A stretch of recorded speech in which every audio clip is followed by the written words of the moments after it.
Welcome back to Olympus Critics. Make sure you like and subscribe to the channel. Make sure you leave a like for the algorithm that does help the channel grow. These are my quick thoughts on Insidious, The Red Door, starring Patrick Wilson and Ty Simpkins.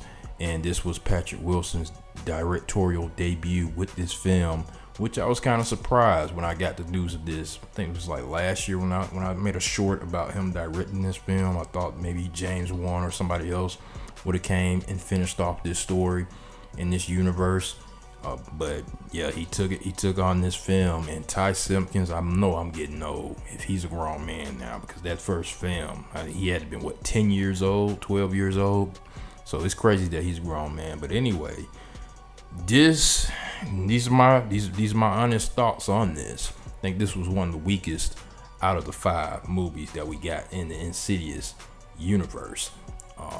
It definitely showed that this was a first-time director directing this film. It didn't really get interesting towards the middle of the movie.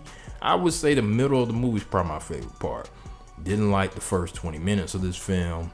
Didn't like the ending of this film. It just didn't feel like a horror film to me. Only reason I say the middle of it interests me because we started to get into what was really going on.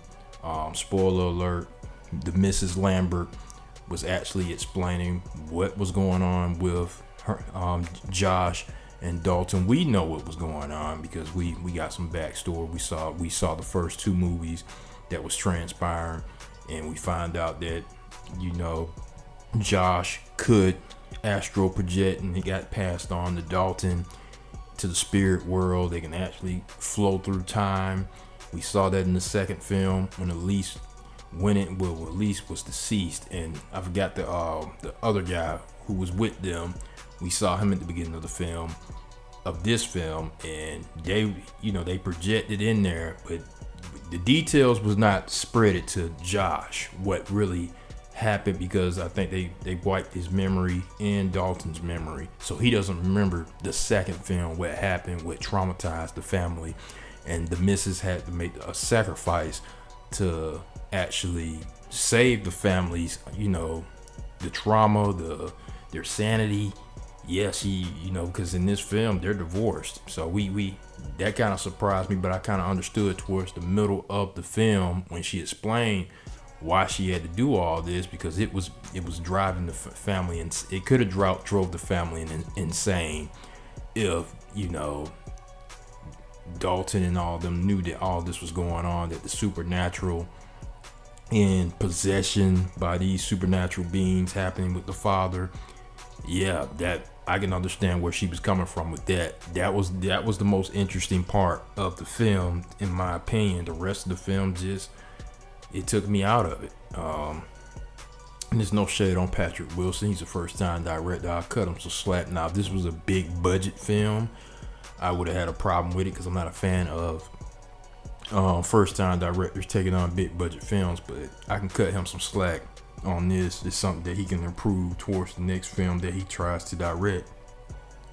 But it took me out of it.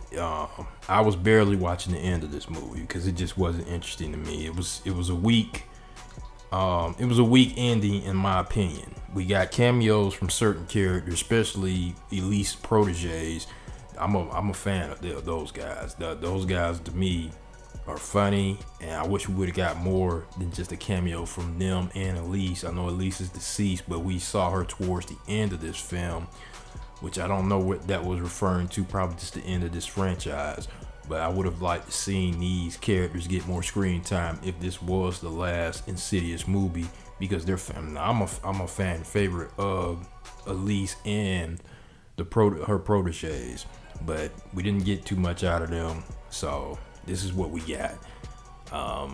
Like I said, this is, in my opinion, the weakest out of the 5 movies. If you enjoyed this movie, it's all subjective, but I don't think I'll be watching this movie again. I try not to be negative with my thoughts on certain movies, but I'm just being honest of what I thought about it. But yeah, post comments, let me know what you guys think. Did you enjoy this movie? Like I said, it's all subjective. You enjoyed it. Me, I just thought this was the weakest out of the 5. But post comments, let me know what you guys think. Make sure you subscribe to the channel.